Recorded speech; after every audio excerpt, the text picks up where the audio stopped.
माता की, भारत माता की, सूर्यदेव के ई पावन भूमि के हम नमन करत ही उमगेश्वरी माता एवं देवकुंड के ई वैभवशाली भूमि पर अपने सबके अभिनंदन करित है। साथियों, औरंगाबाद तप, त्याग और बलिदान की भूमि है। इस मिट्टी ने अनुग्रह बाबू और जगतपति जगदेव जी के रूप में महान स्वतंत्रता सेनानी दिए। औरंगाबाद हो या गया जी हो, ये पक्के इरादे वाली धरती है। दशरथ मांझी जी इसी का प्रतीक रहे हैं। मैं इस क्षेत्र की सभी महान विभूतियों को नमन करता हूं। साथियों, कल ही बिहार ने पहले चरण का मतदान किया है और वाकई और इसमें हमारी माताएं बहनें सुबह से कतार लगा करके खड़ी हो गई और उन्होंने तो सारे रिकॉर्ड तोड़ दिए हैं। पहले चरण में करीब 65% वोटिंग हुई है।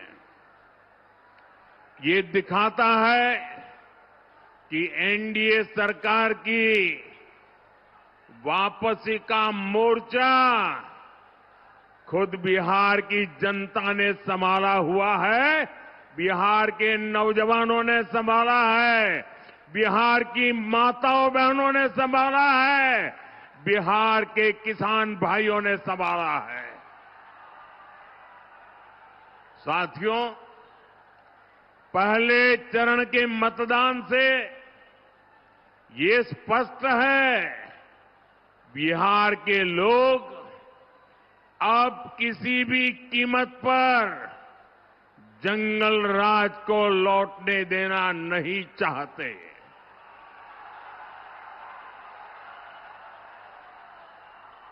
बिहार का नौजवान आरजेडी के झूठे वादों पर नहीं, एनडीए के ईमानदार इरादों पर वोट दे रहा है। आरजेडी ने झूठे वादों का भ्रम फैलाने की भरसक कोशिश की। इनके वादों पर तो खुद कांग्रेस को ही भरोसा नहीं है, इसलिए वो आरजेडी के घोषणा पत्र की बात ही नहीं करती। बिहार के लोगों ने, बिहार के नौजवानों ने भी आरजेडी के झूठ के पिटारे को खारिज कर दिया है। साथियों, बिहार का मतदाता नरेंद्र नीतीश के ट्रैक रिकॉर्ड पर भरोसा कर रहा है, हमारे पक्के इरादों को समर्थन दे रहा है। पहले चरण के मतदान से ये तय है, फिर एक बार एनडीए सरकार, फिर एक बार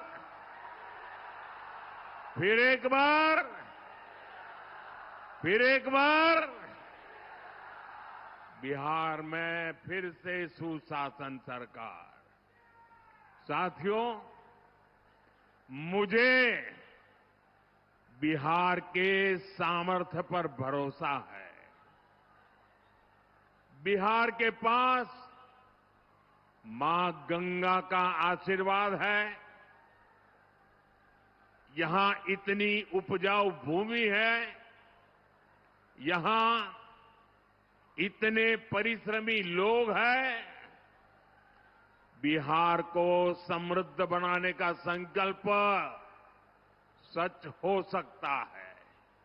साथियों, आप याद रखिए, आपने जब यहां नीतीश जी को अवसर दिया तो उनके कार्यकाल के पहले 9 साल दिल्ली में आरजेडी कांग्रेस की सरकार थी। तब इन लोगों ने मिलकर दिल्ली में बैठे बैठे दिन रात एक ही काम किया, बिहार से बदला लेना।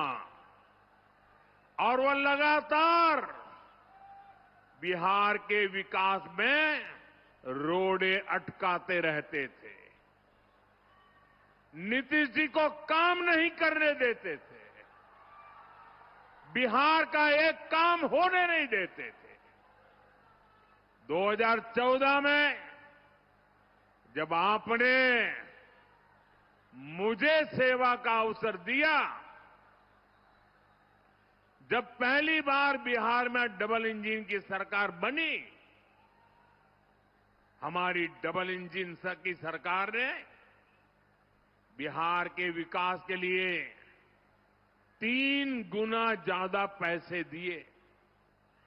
आज बिहार के हर इलाके में सड़कें बन रही हैं, लंबे लंबे पुल बन रहे हैं, रेलवे के ट्रैक बन रहे हैं, नए अस्पताल और नए कॉलेज बन रहे हैं। साथियों, अब एनडीए की डबल इंजन सरकार ने बिहार के उज्जवल भविष्य के लिए नए संकल्प लिए हैं। हमने अपने घोषणा पत्र में बताया है कि इन संकल्पों को सिद्धि का रास्ता क्या है, हम इसको कैसे करेंगे, ये भी बताया है। अपनी घोषणाओं को हम कैसे पूरा करने वाले हैं। साथियों, एनडीए के पास हर क्षेत्र से और उसकी आवश्यकता के अनुसार, वहां के लोगों की जरूरत के हिसाब से अलग अलग योजना है। कहीं फूड प्रोसेसिंग से जुड़े उद्योग पर बल दिया जा रहा है, कहीं टूरिज्म का विकास हो रहा है, कहीं टेक्नोलॉजी से जुड़ी कंपनियों का विस्तार करने जा वाले हैं, वहीं मैन्युफैक्चरिंग से जुड़े उद्योगों को बढ़ावा दिया जा रहा है। यानी जहां जैसा सामर्थ्य है, वहां वैसी ही इंडस्ट्री लगाई जा रही है। जैसे मगध का हमारा एक क्षेत्र है, यहां हजारों एकड़ इलाके में उद्योगों का खाका खींचा गया है। इसके लिए बिजली, सड़क, रेल का नेटवर्क तेजी से बनाया जा रहा है। गया जी में बिहार का सबसे बड़ा इंडस्ट्रियल कॉरिडोर बन रहा है। इसका फायदा इस पूरे क्षेत्र को होगा। साथियों, मोदी और नीतीश जी का ट्रैक रिकॉर्ड सबके सामने है। अब आप याद कीजिए, जब मैं कहता हूं कि मैं ये करने वाला हूं, इसका मतलब मैं उसको करके ही रहता हूं। मैं आपको याद दिलाता हूं, बिहार के मेरे भाई बहन, मोदी ने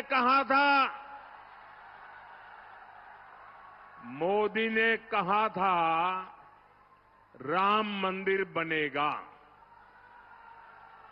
आप मुझे बताइए, मंदिर बना के नहीं बना? मंदिर बना के नहीं बना?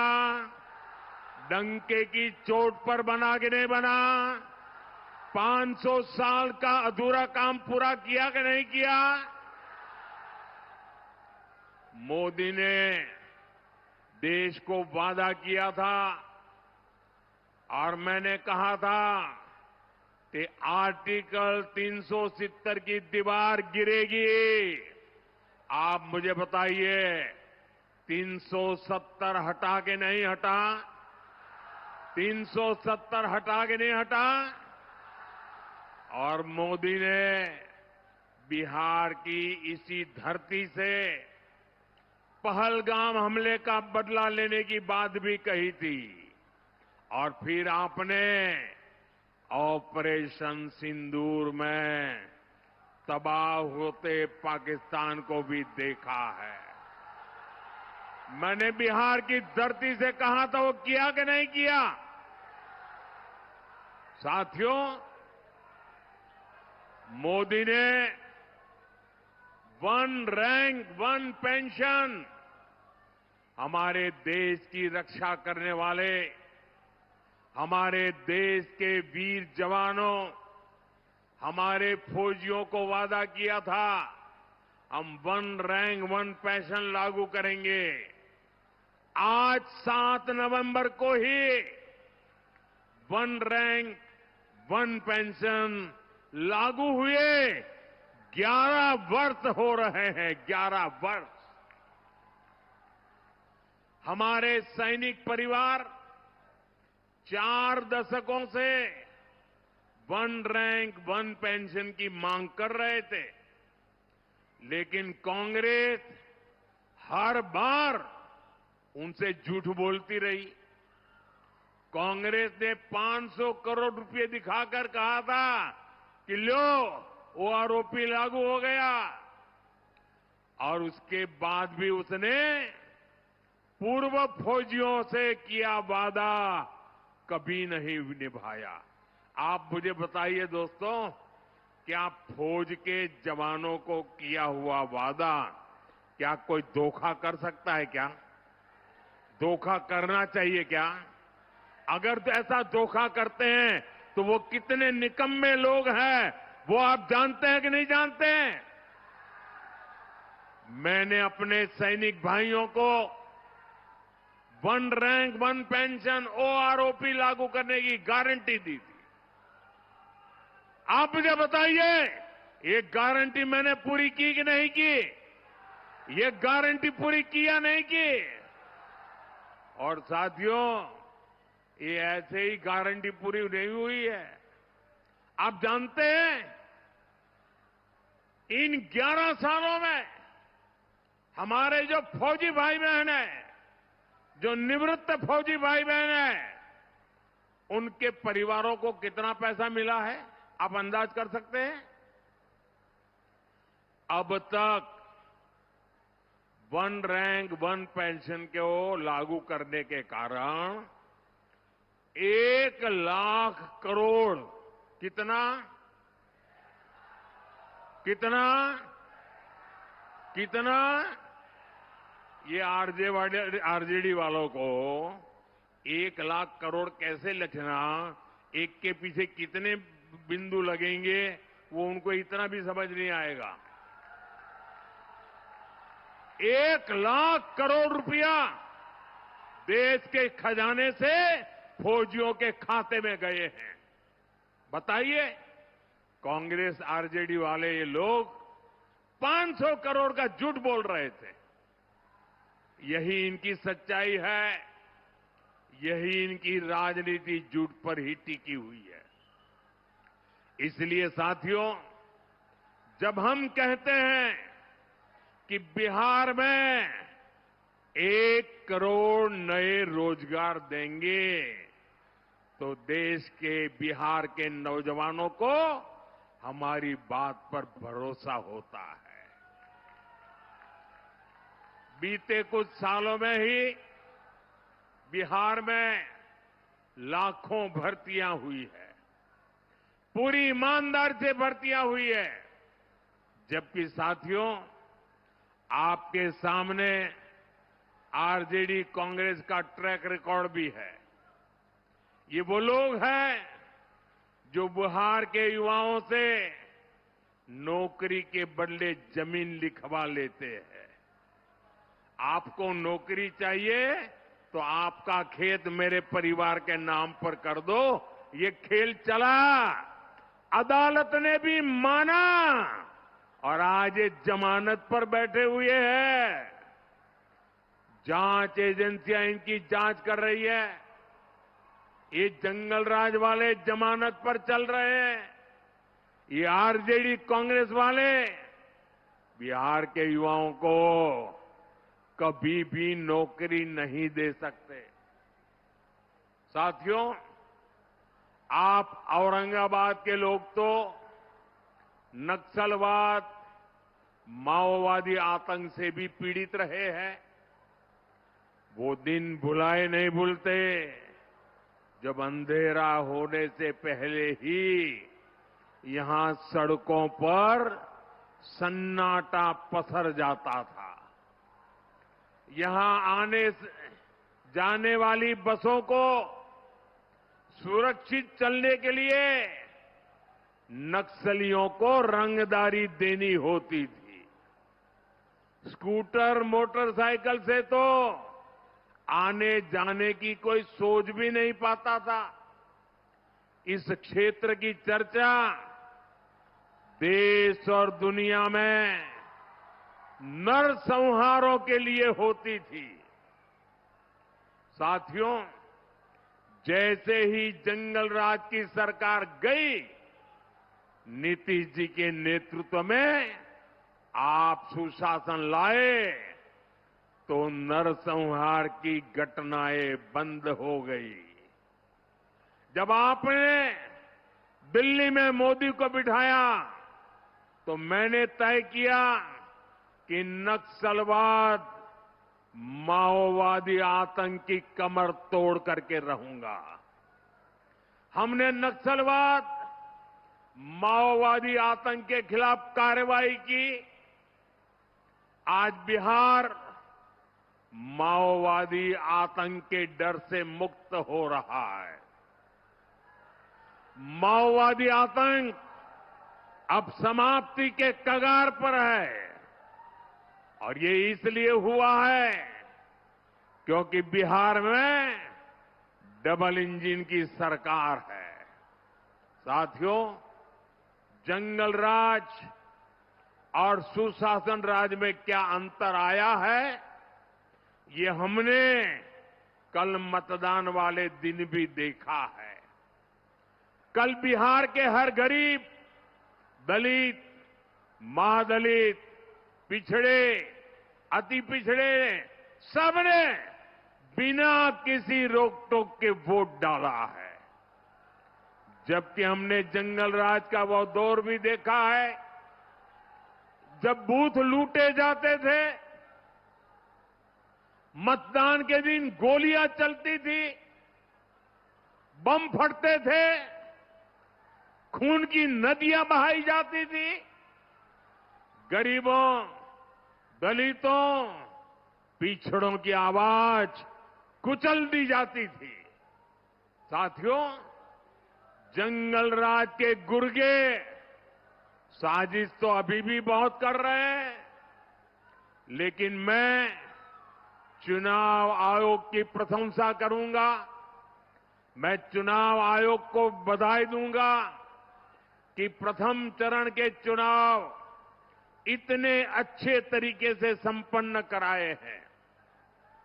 और मुझे कुछ लोगों ने बताया, कल जो मतदान का, लोकतंत्र का उत्सव चल रहा था, बहुत सारे विदेश के लोग ये हमारे चुनाव देखने के लिए आए थे, हमारा मतदान देखने के लिए आए थे। मतदान मथकों का उत्साह उमंग देख करके वो भूरी भूरी प्रशंसा कर रहे थे। साथियों, आपको एक बात हमेशा याद रखनी है, जंगल राज वालों के पास हर वो चीज है जो निवेश और नौकरी के लिए खतरा है। ये जंगल राज वालों का खतरा है। ये अभी से बच्चों तक को रंगदार बनाने की बातें कर रहे हैं, खुलेआम कर रहे हैं। ये लोग खुली घोषणा कर रहे हैं कि भैया की सरकार आएगी तो कट्टा, दूनाली, फिरौती, रंगदारी, यही सब चलेगा। और इसलिए आपको इन लोगों से बहुत सतर्क रहना है। बिहार को कट्टा सरकार नहीं चाहिए। बिहार को कुशासन सरकार नहीं चाहिए। साथियों, बिहार को भाजपा एनडीए पर भरोसा है, क्योंकि एनडीए ने बिहार को जंगल राज से बाहर निकाला। अब बिहार को विश्वास है कि एनडीए ही बिहार को विकसित बना करके ही रहेगी। इसलिए बिहार एनडीए के ईमानदार संकल्प पत्र पर विश्वास करता है।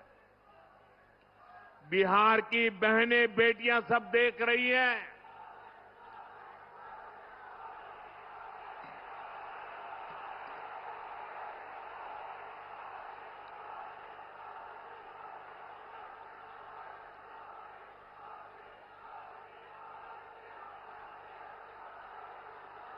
साथियों, ये उमंग और उत्साह, ये पैंडल से भी डबल लोग बाहर हैं और चारों तरफ जो मैं उत्साह उमंग देख रहा हूं, माताओं बहनों में जो उत्साह देख रहा हूं, मैं बिहार का उज्जवल भविष्य देख रहा हूं।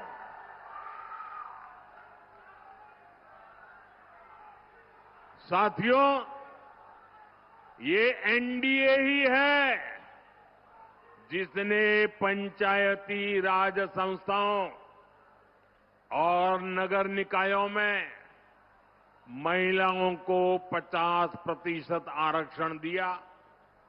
ये एनडीए ही है।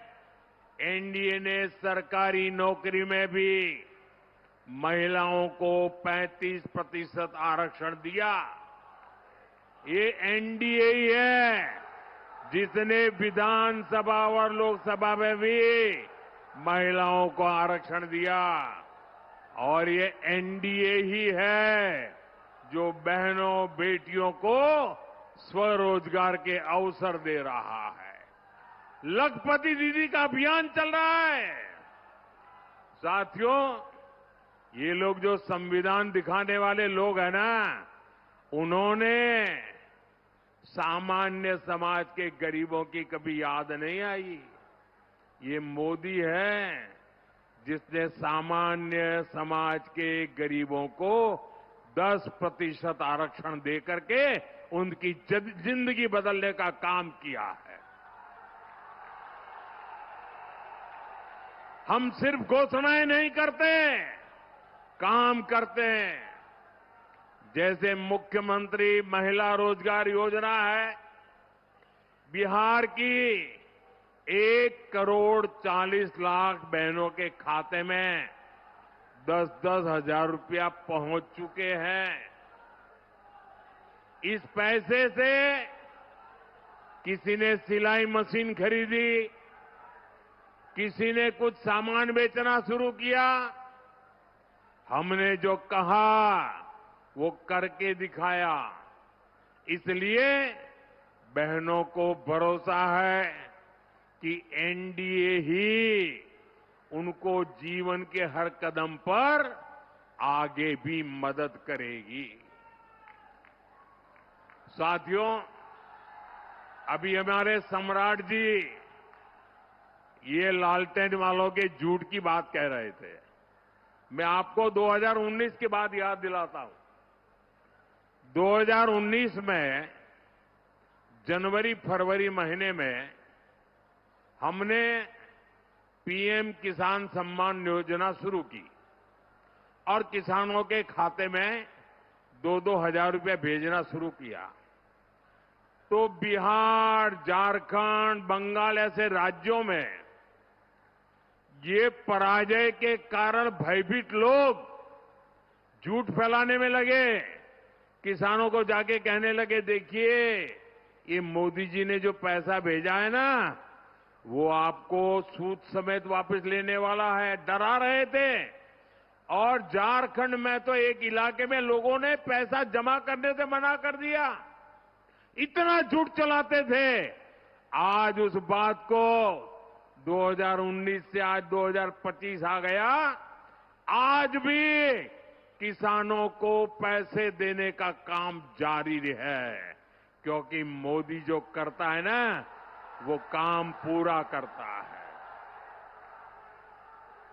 साथियों, मोदी वंचितों को वरीयता देता है, मोदी पिछड़ों को प्राथमिकता देता है।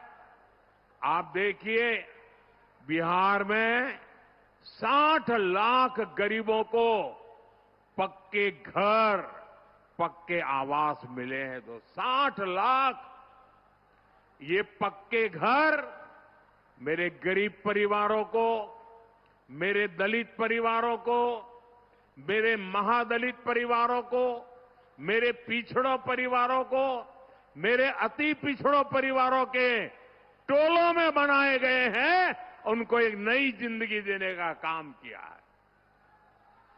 घर घर बिजली, नल, शौचालय, मुफ्त गैस कनेक्शन, ये सब कुछ पहुंच रहा है। इसका फायदा भी वंचितों को ही सबसे ज्यादा हुआ है।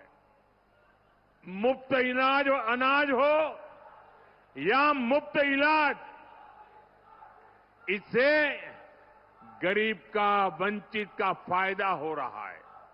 साथियों, कांग्रेस ने छोटे किसानों को कभी पूछा तक नहीं। ये मोदी है जो छोटे किसानों की चिंता करता है। हमारी सरकार किसानों के खाते में 6-6 हजार रुपये जमा करती है। और अब तो बिहार एनडीए ने घोषणा की है, जब फिर से यहां एनडीए की सरकार बनेगी तो 3,000 रुपये बिहार के किसानों को अतिरिक्त दिए जाएंगे। यानी डबल इंजन सरकार बिहार के किसानों को 9,000 रुपये देगी। साथियों, कांग्रेस और आरजेडी ने आप किसानों को बूंद बूंद पानी के लिए तरसाया था। आप याद कीजिए, उत्तर कोयल बांध परियोजना की चर्चा कब से चल रही थी। इस क्षेत्र के किसानों ने तो उम्मीद ही छोड़ दी थी।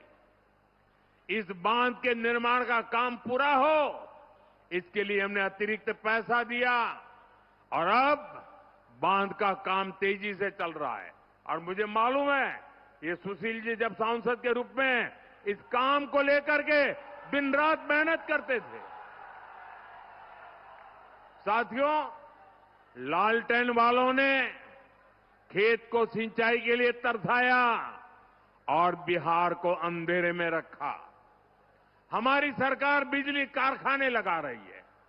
कुछ महीने पहले ही मुझे नबीनगर कारखाने के अगले चरण का शिलान्यास करने का अवसर मिला था। इससे आपको बिजली भी मिलेगी और नौजवानों को रोजगार भी मिलेगा। साथियों, कांग्रेस और आरजेडी वाले सत्ता के लिए किसी को भी धोखा दे सकते हैं। औरंगाबाद तो इसका सबसे बड़ा साक्षी है। यहां जो कुटुंबा सीट है, उस पर क्या हुआ, ये पूरे बिहार ने देखा। कांग्रेस के प्रदेश अध्यक्ष तक को आरजेडी ने अपमानित किया। आरजेडी ने कांग्रेस को सिर्फ वही सीटें दी जहां वो 35-40 साल से नहीं जीत पाई है। आरजेडी ने कांग्रेस की कनपट्टी पर कट्टा रखकर मुख्यमंत्री पद की उम्मीदवारी भी चोरी कर ली। आज भी अनेकों सीटों पर आरजेडी कांग्रेस वाले आमने सामने हैं। आप मुझे बताइए, जो अपने साथियों को धोखा दे सकते हैं, वो आपके सगे हो सकते हैं क्या? आपका भला कर सकते हैं क्या? ये वादे पूरे कर सकते हैं क्या? साथियों, कांग्रेस और आरजेडी सिर्फ अपमान की, गाली गलौज की राजनीति करते हैं। आपने देखा, कांग्रेस के शाही परिवार के नामदार ने छठी मैया की पूजा को ड्रामा कहा। ये लोग महाकुंभ को भी फालतू कहते हैं। इन्हें हमारे हर पर्व त्योहार से चीड़ है। ये नामदार हमारी आस्था को ऐसे ही अपमानित करते रहते हैं। मैं जरा मेरी माताओं बहनों को पूछना चाहता हूं, छठी मैया का महापर्व, हमारी माताएं बहनें पानी तक नहीं पीती, ऐसी साधना करती है। अब उनको नौटंकी कहना, ड्रामा कहना, वो छठी मैया का अपमान है कि नहीं है? अपमान है कि नहीं है? जिन्होंने इस महान तपस्या का अपमान किया है, उनको सजा मिलनी चाहिए कि नहीं मिलनी चाहिए? इस चुनाव में उनको सजा दोगे कि नहीं दोगे? सारी माताएं बहनें पूरी ताकत से सजा दोगे कि नहीं दोगे? साथियों, याद रखना, 11 नवंबर को अपने एक वोट से इन्हें सजा देनी है। आपका वोट उनको सजा देने की ताकत रखता है। एनडीए की अब तक की सबसे बड़ी विजय इस चुनाव में पक्की है दोस्तों। और इसलिए 14 तारीख के बाद आपको मैं कह रहा हूं, विजय उत्सव की तैयारी कर लीजिए। जनता का मिजाज बताता है और कांग्रेस वालों की बातें भी बताती है कि वो पराजय के कारण अभी से ढूंढने में लग गए हैं। अभी से क्यों हार गए बिहार, इसके लिए क्या क्या कहना, इसकी नेट प्रैक्टिस चालू कर दी है उन्होंने। और इसलिए भाइयों बहनों, विजय की ओर आगे बढ़ना है आपके आशीर्वाद से। मैं सभी हमारे उम्मीदवारों से आग्रह करूंगा कि जरा आगे आइए, थोड़ा 2-2 कदम। आपके इन सभी उम्मीदवारों को आशीर्वाद चाहिए। मेरे साथ बोलिए, भारत माता की।